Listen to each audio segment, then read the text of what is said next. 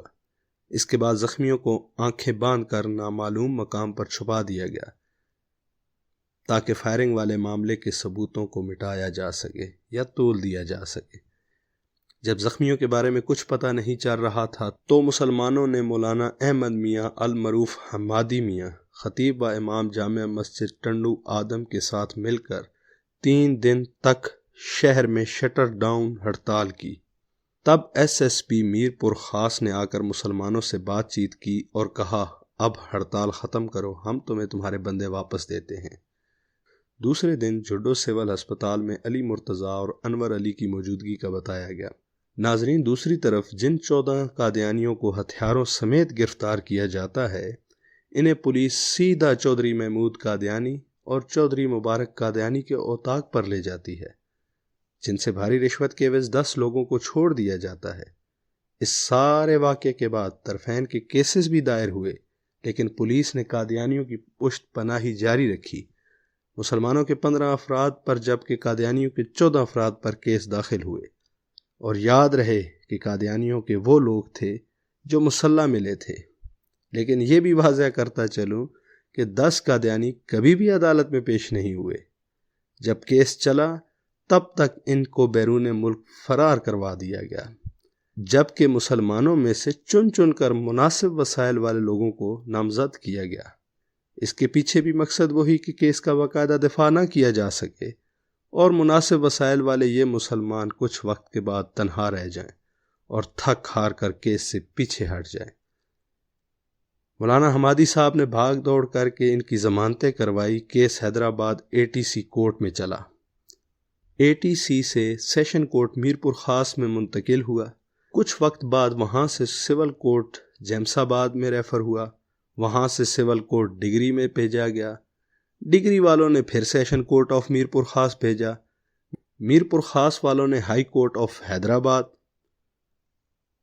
حیدرآباد والوں نے session court Mirpur خاص، اور پھر سیشن کورٹ میرپور خاص نے سول کورٹ جیمس آباد میں بھیجا۔ اور اس وقت جیمس آباد کی کورٹ کی خاتون جج صاحبہ نے فیصلہ مسلمانوں کے حق میں دے کر انہیں 2008 میں آزاد کیا، اور خدا خدا کر کے یہ گول چکر ختم ہوئے جن کا ہم صرف سن کے چکرا کے رہ گئے ہیں۔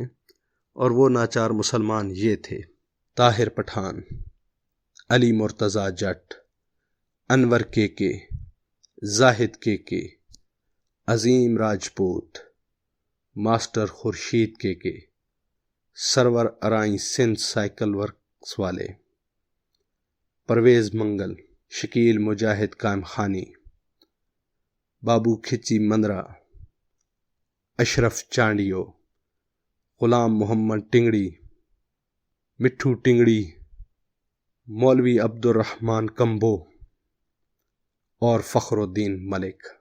یہاں پہ ناظرین ایک دلچسپ بات یہ ہے کہ مسلمانوں کی طرف سے قادیانیوں پر جو کیس کیا گیا تھا، اس میں سے وہ 4 سال کے بعد بری ہو گئے، جبکہ مسلمانوں کو 10 سال تک کیسوں میں کس طرح گھسیٹا گیا۔ سن کر ہوش ٹھکانے آ جاتے ہیں، اور افسوس کے ساتھ کہنا پڑتا ہے، بلکہ بے حسی کی انتہا ہے۔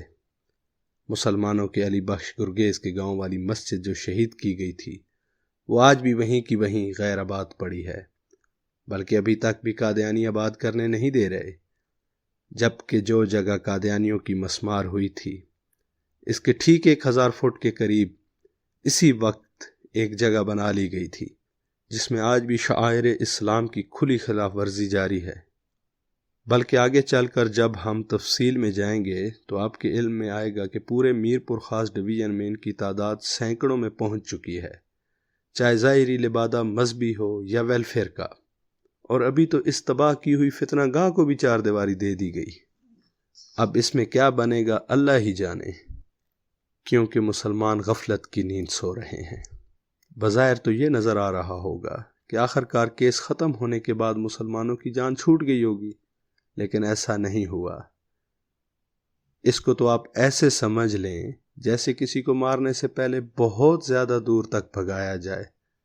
جب دیکھا گیا کہ مسلمان بظاہر بے یار و مددگار رہ گئے ہیں تو اس ظلم و بربریت و سفاکیت کا دور شروع ہوا جس پر ہم نے بات کرنا شروع کی ہے۔ ان متاثرین میں علی بخش گرگیز کا گھرانہ اور علی شیر جٹ و برادران نمایاں نظر آتے ہیں۔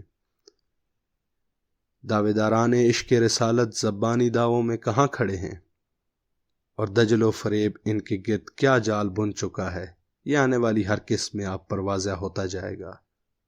ابھی کے لیے اجازت، والسلام، مجھے ہے حکم اذاں۔